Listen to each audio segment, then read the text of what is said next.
Hey guys, in this video I want to talk about stretching your hamstring muscles, the back of your thigh, your adductor muscle group, the inner thigh, and your piriformis muscles, which is this little muscle group, this rotator group in the back of your hip here, which is a small muscle, but it can get really tight and cause a lot of problems. So this is just an extension of those hip flexor stretches, continuing to get you to open up the flexibility around your hips so that you can really get proper core engagement, really train that core well, and be less likely to have injury.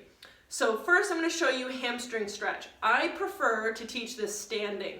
I think you get a lot more out of it. It's way more focused than, because most people what they do is they bend down and touch their toes, or they're sitting and they're reaching. But what happens for a lot of people, especially if they have a weak core and weak back muscles, then they're really getting too much flexibility out of their back, and they're not getting as much of a stretch out of their hamstring that they think they are. So this is a great way to do it so that you're actually taking the lower back out of the equation and keeping it neutral. So what you're going to do, you want nothing that's higher than the seat of a chair, okay? And so you really want to be able to hold on to something. That's very important. So I'm going to stretch my left hamstring, the back of my thigh. You're going to put your heel on the seat of a chair. Now I say that it's very important because a lot of people when they first start to do this, they go like this, okay? Heel on the seat of the chair, toes towards the ceiling, okay? And so you don't, people's first inclination is to keep that knee locked straight. You don't want that. Bend that knee slightly. What this is going to do, so instead of, if your knee's too straight, you're going to feel it mostly the tendons behind that knee, and you're not really going to be able to make much change in that type of tissue. It's a tougher tissue, and it actually responds more to compression. So we want to really affect the fascia and the muscle tissue here, right in the middle of the thigh. So you're going to do a little bit of bend, not too much, so just a little bit of a bend. And now what you're going to do is keep that chest up, and I want you to almost stick your butt out. So if you can see, like I create tension in my thigh there, you're going to stick your butt out, and you're going to hinge from the hip, keeping my back straight and my chest up. And I feel a really intense stretch here in my hamstring, and sometimes like to get my fingers in there, try to, loosen up the muscle fibers from each other. And same thing, and like I have tight calves too, so you're going to feel this even into your calf a little bit, which is totally okay. All right, so make sure you're not rounding your back and reaching. That's not good. We want to keep that back straight. You're going to pop that hip back and hinge from the hip. Okay, keep that chest up. All right, so now for the inner thigh stretch,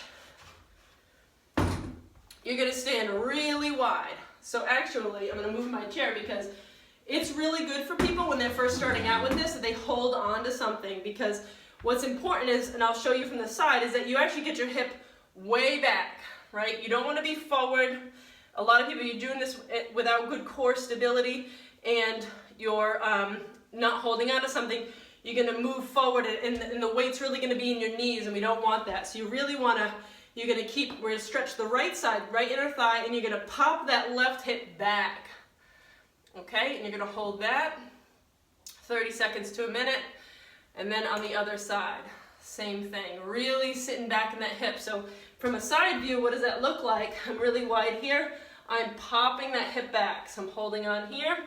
So if it's wrong, you're here, like that weight's too in front of you. You want to get that weight back, get that hip back, okay? So now for the piriformis stretch, I'm just going to move my camera down a little bit so you can see me better. Okay. And what we're going to do is you're going to sit on the ground. If I'm going to stretch my right piriformis, I'm going to cross my right foot over my left leg. Then I'm going to take my left arm and I'm going to hook onto my right knee. Now, I've been doing this for a while, so I have the flexibility. If you don't have the flexibility, you could just use your hand here, okay? And then I stabilize with my right hand. And so now I'm going to pull that right knee up toward my left shoulder. And now the trick is most people stay here with this rounded back. You're not going to really feel much in that stretch. So you actually want to straighten up your back and stick your butt out. See, my back's nice and straight there. And then that's when you're going to really isolate it right into that piriformis muscle. Because the trick is getting your pelvis into the right position so that you feel the stretch where you're intending to. It makes a big difference. It's just a slight movement, but it makes a big difference. And then you just reverse it for the other side. Cross over, hook, and then sit up tall. Okay, so if you have any questions, make sure you comment below. Have a great day.